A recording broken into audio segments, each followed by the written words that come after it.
writers in history, Hegel, began to describe this powerful force where people are able to express their deepest ethnocentric, ideological, pedantic nomenclature and intellectual jargon to be able to shape destiny into reality. He said that truth is not found in a thesis, nor is truth found in the antithesis, but that truth is found in the emergent synthesis that reconciles the two extremes. And what that means for us today as we celebrate Black history, it means that none of us can be smarter or greater than all of us. It means that we have come over on different ships, but that we're in the same boat now. We either learn to work together as friends or perish as fools, for a high tide can raise all of our ships. Nature has been trying to teach us the secret to wealth, success, viability, transcendence, overcoming, living our dreams and not our fears, and how to turn our pain into power, and our wounds into wisdom, and our scars into stars, and our stumbling blocks into stepping stones, and our tragedy into triumph, and our misery into ministry. Nature tries to teach us, and we will learn. When zebra are threatened, they herd. When birds are threatened, they flock. When bees are threatened, they swarm. When fish are threatened, they school. But too often, when people are threatened, they split. And they get destroyed. And if we could study in the serendipitous, pedantic history of antiquity, why has Black and Africa been deemed to be less than our other national compatriots? It comes down to this one idea: division. Tribe against tribe. Man against woman. Nation against nation. Same color, same hue, same ethnocentric origin, yet we have been fooled to believe that somehow, if I can step on my brother, somehow I become better. This has been the lie since the beginning of time. The two diseases that keep us dysfunctional from being everything we are designed to be are the diseases of envy and jealousy. What is envy? Envy means that I want what you have, but I'm not willing to do what you did to get it. I just want it to fall on me. I'm cute, I'm handsome, I'm smart, I live in this community. I just want good things just to fall. I want what you have, but I don't want to do what you did to get it. I don't want to go to school. I don't want to study hard. I don't want to sacrifice. I don't want to be able to live beneath my means so I can someday not simply work at a bakery, but own the bakery. Envy. The second disease that creates division, that harms Black history, is jealousy. Envy is, I want what you have. Oh, I want your hair. I want your clothes. I want your car. I want your skin color. I want your family. Jealousy is much worse. Jealousy is envy on steroids. Jealousy, horrible. Envy is just a thought. Envy is just an attitude. Envy is just a mental disposition. But jealousy is action. Jealousy says, your success so bothers me. Your upward mobility, your straight A's, your cash, your car, your boyfriend, your girlfriend, your beans list ability so threatens me, I must find a way to destroy you or destroy what you're doing. That is jealousy. If we are going to be able to turn our scars into stars and our misery into mission and our stumbling blocks into stepping stones, we must first learn to love ourselves. I cannot love anybody else if I don't love me. I cannot give you what I don't have. And you know what the goal has been from other nations about black? Is to make you hate yourself. Hate your hair, if you have it. My son, Christopher, who is a military officer in the United States, and my son, Jason, who's a doctor, they both have a nickname for me. They call me Goldilocks. But I have a nickname for them. It's called heredity.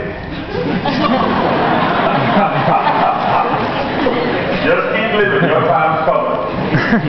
But for anybody who's like me, who's blessed to have a dome, let me tell you the real strength of being bald. God does not put marble top on cheap furniture, baby. Just keep shining.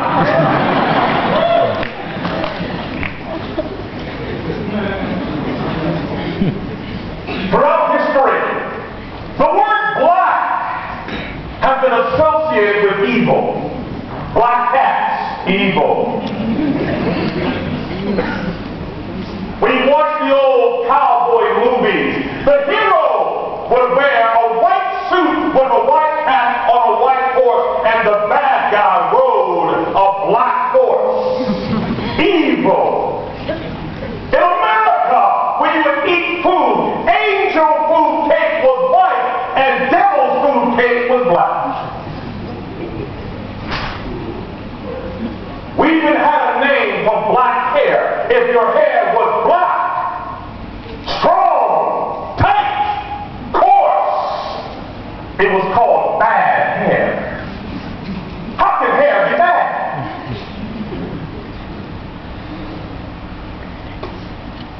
And yet we were described. And the first thing you do to make the people feel self-hatred is to dehumanize them. Call them savages. I remember my first trip to China. Years ago, me and my other PhD candidate were in Beijing.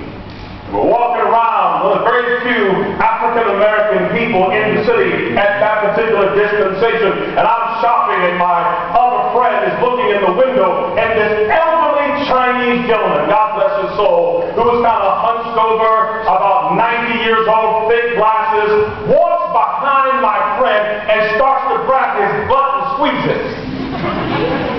He's squeezing and filling, and so his son runs down the street and says, no, stop! And my friend said, why is he grabbing my butt? He said, I'm so sorry, he's looking for your tail.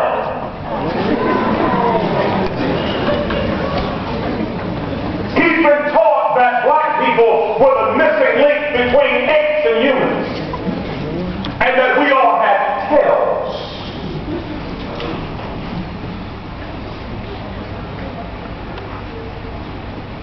The first African slaves were brought in chains to America in 1619. During that time, black people were called chattel, meaning we were property. We had no rights. No law protected us. We could not own land. We could not vote. And if you were ever caught reading a book, you'd be lynched. If you tried to be brave and bold and protect your family, you might be castrated and burned publicly. To remind us of our inhumanity.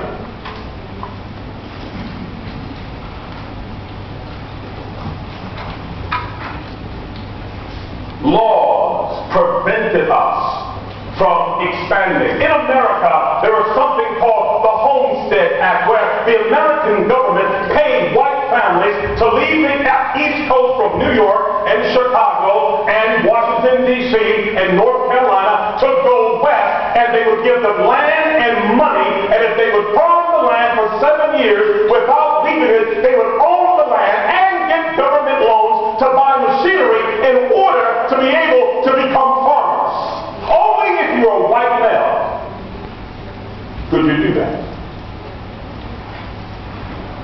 did not get that same treatment. So I want you to imagine a society that says we're going to run a race. And we have a gun that will signal the start of the race. But if you have white skin, when the gun goes off, you can start running. But if you are black, we put you in a hole. And you have to wait 400 years before you're allowed to run in the race. After slavery ended, there was something called Jim Crow, or apartheid in America, for black history, which meant that the government decided, through what is called Plessy versus Ferguson, that separate was also equal, it was allowed. So in white schools, you had great textbooks. In black schools, you had no books. In white schools, you had 3 teachers, and in black schools, you had no teachers. But it was separate, but it was equal. It was allowed. And so black Americans got together and said, we have got to change. How do we change? Not by burning down buildings, not by killing people, but by going to school finally and becoming lawyers and becoming doctors and challenging the system and changing these United States through the Supreme Court and through the Constitution and making it a fair society where all men are created equal and are endowed by their Creator with certain inalienable rights, which are life, liberty, and pursuit of happiness. And Dr. King said, be true, America, to what you put on paper. Live up to your words. And a great black lawyer by the name of Thurgood Marshall brought a case to the United States Supreme Court that said Plessy versus Ferguson is unconstitutional. Separate but equal is not American, nor fair. And he brought the case called Brown versus the Board of Education. My microphone can't handle black history. He wants to silence me.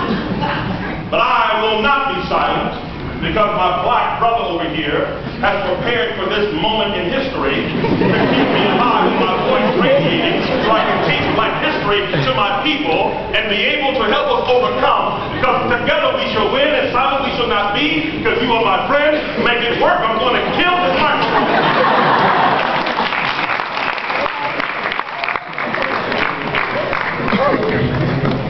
Nothing works.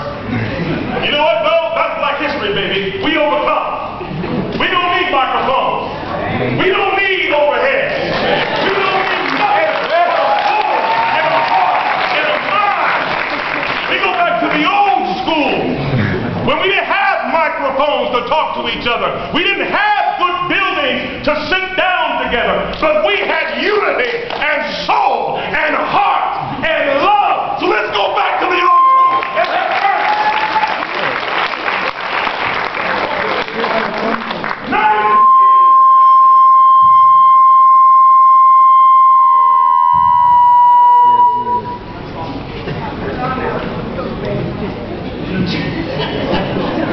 Up from the gloomy past, those ghosts from his smile. I look at it like keep it going.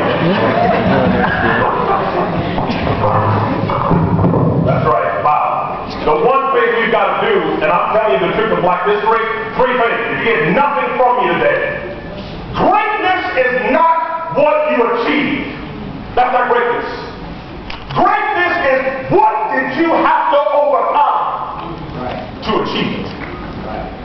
Dr. King said, when we are told that we should pull ourselves up by our own bootstraps, like our white counterparts did, he said it is a foolish and cruel jest to tell a bootless man to pull himself up by boots he's never been given and cannot buy legally. So back to the Supreme Court.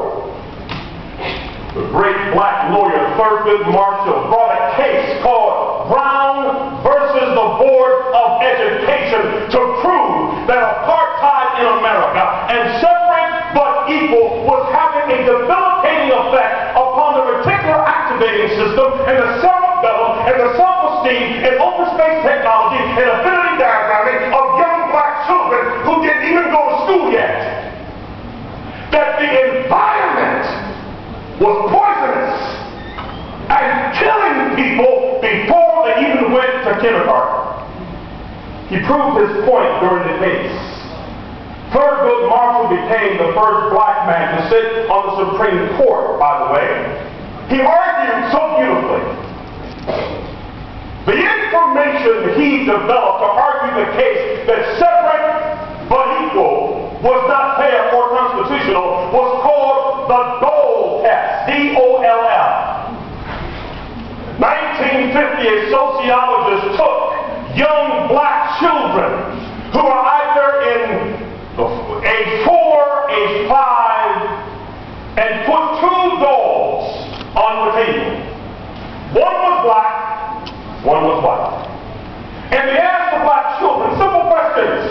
Which doll is pretty? They picked the white doll. Which doll is ugly? They picked the black doll. Which doll is smart? They picked the white doll. Which doll is dumb? They picked the black doll. Which doll is fun? They picked the white doll. Which doll is like you? 90% of the black kids who have even gone to school yet look at the white doll and pick the black one. We call that psychological projection. Everything they said about the black doll, they felt among themselves. But I'm trying to say that racism and apartheid is not just a system of law. It is in the air. It is in the water. It is in the soil. It contaminates everybody who's in it and makes them feel either inferior or superior. But it destroys civilization, creates division, and creates a toxic cancer that affects the entire society. He argued the case, and he won. The Supreme Court voted 9-0 that apartheid in America was wrong. But many of the states in the South did not want to change. Hear me now. Remember this one thing. Power concedes nothing without a unified voice and a unified demand. If you don't respect yourself, power won't respect you either. Nobody can ride your back unless it is bent. Nobody can put you down without your consent. Power concedes nothing where there is no unified voice or unified command.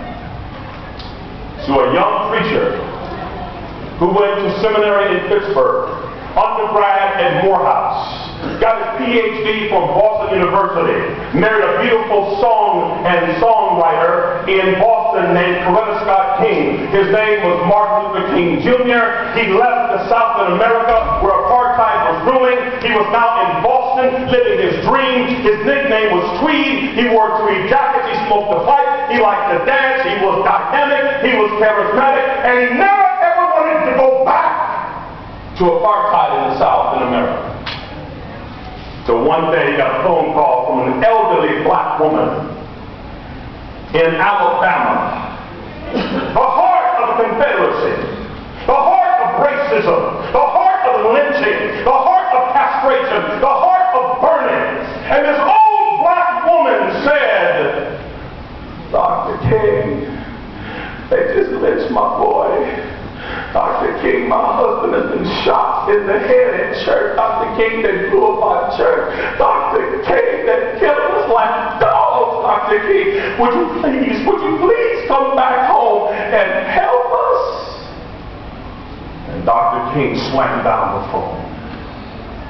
And he said to his wife, Coretta, if I go back to that hell, if I go back to that darkness, if I go back to that racism, he said, Coretta, what's going to happen to me?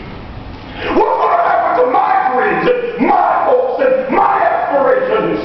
I want to be a professor. I want to write books. I want to have a good life. I want to live a long time, baby. If I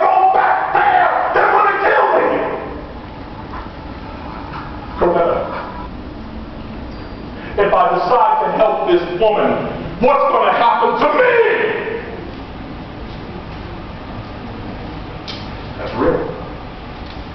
But his wife responded to him, Martin, if you don't stop to help that old woman, what's going to happen to her? And can you live with that? Why did God bless you with a great mind, Dr. King? Why did God bless you with great thoughts, Dr. King? Why did God give you a PhD, Martin? Why are you here, Martin? Just to make yourself successful? If you are a leader in this college, and you're a leader in your community, and you climb the mountain academically, and you get to the top, and like me, make millions of dollars when I'm 28 years old, and you get there, but you're the only person there, you have failed.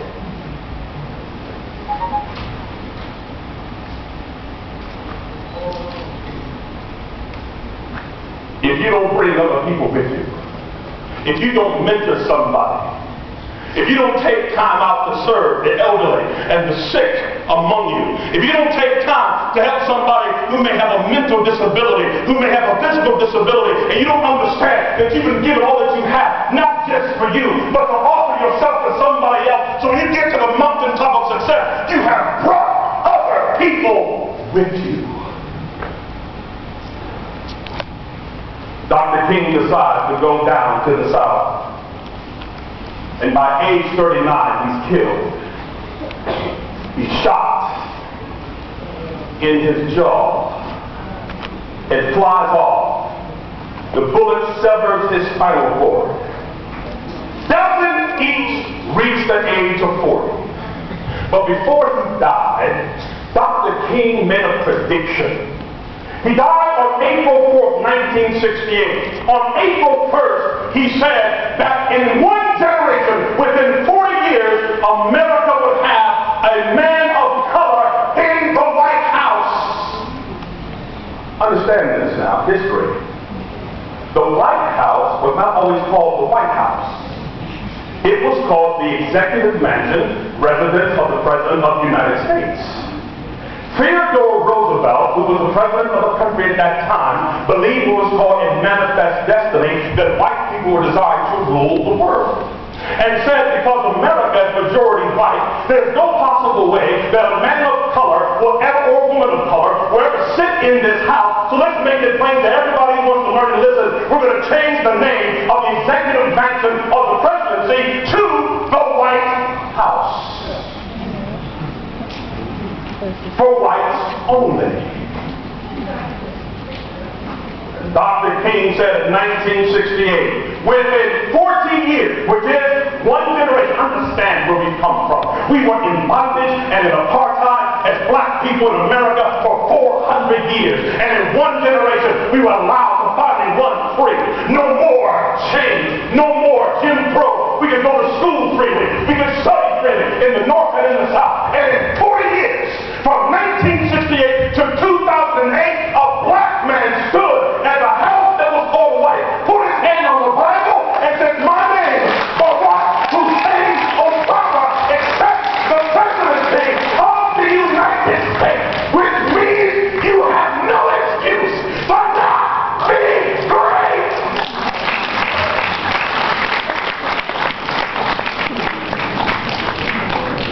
You give us a chance to compete fairly. We're gonna jack it up, baby. It's the truth. Before 1950, y'all don't know this, and you'll remember history because it's out on MTV or someplace. Do you know before 1950, all NBA players were white? Yep. So that's the NBA, man. NBA. Full of white people. You know.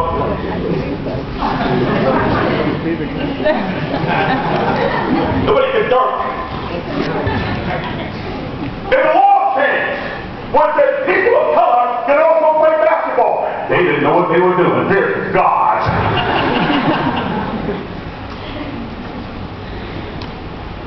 Years ago, white people were the only ones that could play tennis. They said, we'll give black folks a little chance. Then comes Serena, 6'5". Here comes Venus. showing off her blackness. See, I love black people who ain't afraid to be black.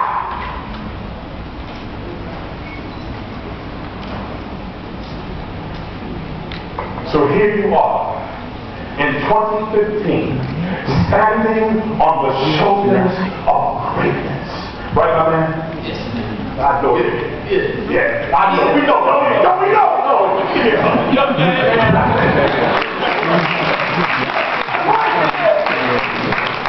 You know what I'm talking about.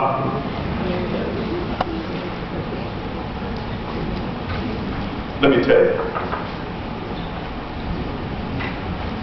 Greatness is in this room. Can I make a prediction? It's true. Within 40 years, in this country, a black woman is president of Kenya.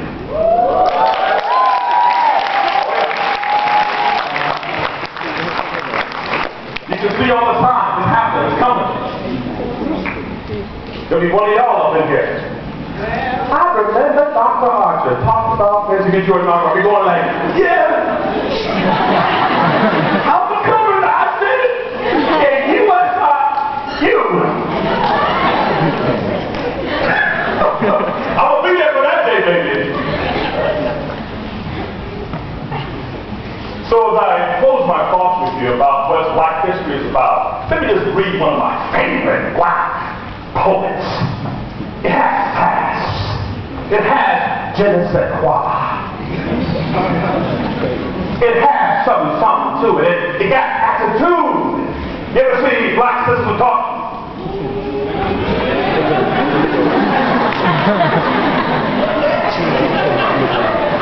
That's what this poem has. So let's listen to the word. I love it. She's the mentor of Oprah Winfrey. By the way, when Oprah was leaving the South to get on TV, for her first assignment, she interviewed for the job. And the white producer said to Oprah, who was a full-figured woman, he said, ma'am, true story, you are too black, too fat, and too greasy for TV. Exact words. But see, you understand something, you know? The greatest success in the world is not taking drugs because you're mad, or getting drunk because you're mad, or beating somebody else up because you're mad. The greatest success, revenge in the world, is success. So Oprah said, oh, you think so, huh? She didn't change her skin color. She didn't lose a bunch of weight. She still was Oprah. And Oprah said, I couldn't be on TV, right? She's now the first black female billionaire in the history of history. And now she owns her own TV network that she couldn't be on when she was young, called Ober. Too fat, too black, too greasy for TV. Now she owns the television network. Nobody can ride your back unless it has been stand up tall and check off the losers, the abusers. Take them off! Take them off! Let me read this poem. I like it. I like it! You like it too? You know what it is, but you like it. You got to get the prophecy. Hang in there. Yeah, man. You may write down in history with your bitter, twisted lies. You may tread me in the very dirt I live in, but still, like the dust, I'll rise. Does my sassiness upset you? Why are you beset with gloom? Because I walk like I got oil wells pumping in my living room? Just like moons and like suns, with certainty of the tides, just like hope springing high, I'm a black woman. I'm gonna rise. Did you want to see me broken? Bowed head and lowered eyes? Shoulders falling down like teardrops, weakened by my soulful pride? Does my haughtiness offend you? Don't you take it awful hard. Because I laugh like I got gold mines digging my own backyard. You may shoot me with your words. You may cut me with your eyes. You may kill me with your hatefulness, but still like the air, I rise. Does my sexiness upset you? Does it come as a surprise that I dance like I got diamonds at the meeting of my beautiful thick thighs? Out of the huts of history's shame, I rise. Up from the past that's rooted in pain, I rise. I am a black ocean, leaping and wide. Welling and swelling, I bear the ocean tide. Leaving behind the nights of terror and fear, I rise. Into a daybreak that's wondrously clear, I rise. Bringing the gifts my African ancestors gave, I am the dream and hope of the slave. I rise. I rise. I rise.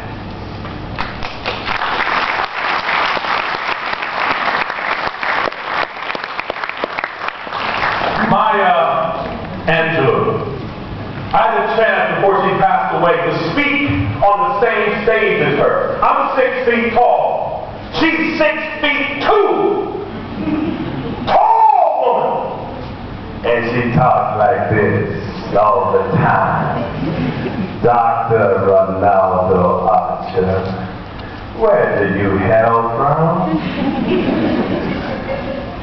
Is everybody bald in your family? That's all right. She said, now you know how I got here, right? To be in Atlanta with you today. You're going to open up, I'm going to close. But you know, I don't fly. I said, how'd you get here? By truck, train, and bus.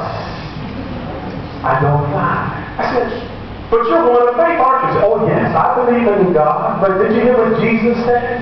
Jesus said, lo, I'm with you always, not I. True story. I close my time with you as a very proud African American. And I live the words of those poems with my mother.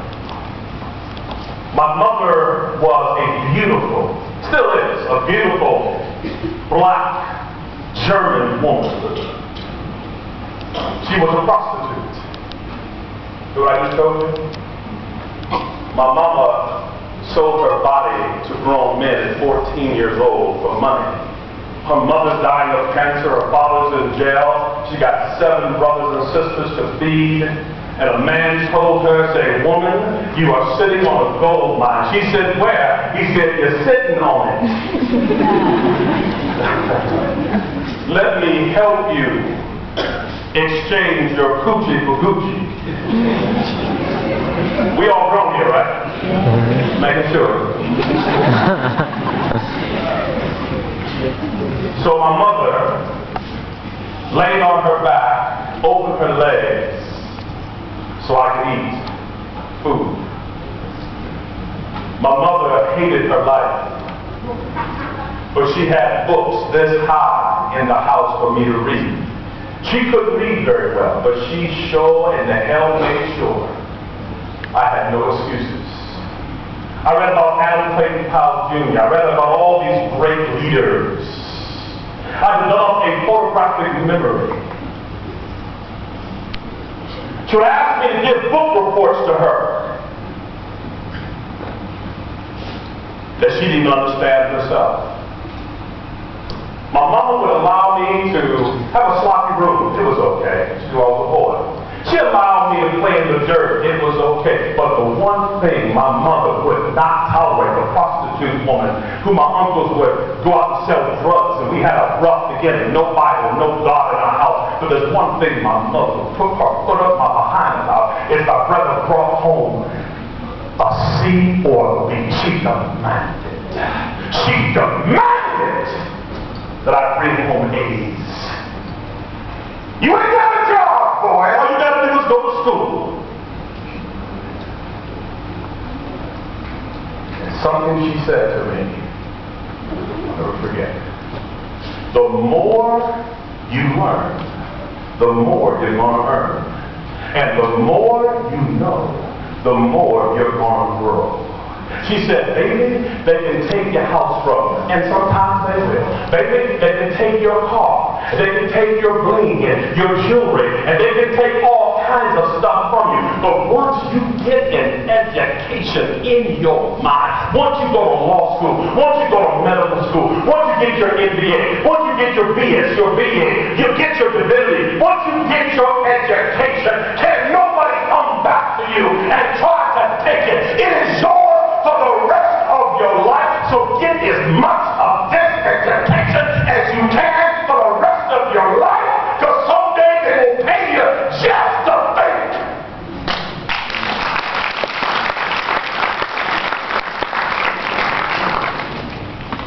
Today, my beautiful mother is vice president, whatever she wants to be. She's wise. She's strong. She's brilliant. I baptized her as her pastor, and she led our entire family to God. So I'm trying to tell you, it doesn't matter where you start with black, beautiful people. Black isn't just a color, black is an experience. Experience, baby. How about your shoe if you tan light, cornbread yellow, cotton candy pink? I saw your paintings. You a black man. Give me some. You paint with soul, baby. There's a black man here. Look at this black skin. Black isn't a color. Black is heart. Black is soul. Black is belief. Black is faith. Black is not quitting, not giving up, not turning around, not dying, believing that a better day is ahead if we just don't quit. That black. Everybody stand up with me. Stand up, people. You ain't old. Stand up. Now I said, that 99 years old. Stand up with yourself. Look at your neighbor and tell them, black is beautiful. Black is beautiful. And so are you. So are you. And so am I. Because every day we shall rise. We shall rise. Stay black, baby. Woo! Stay black, baby. Stay black.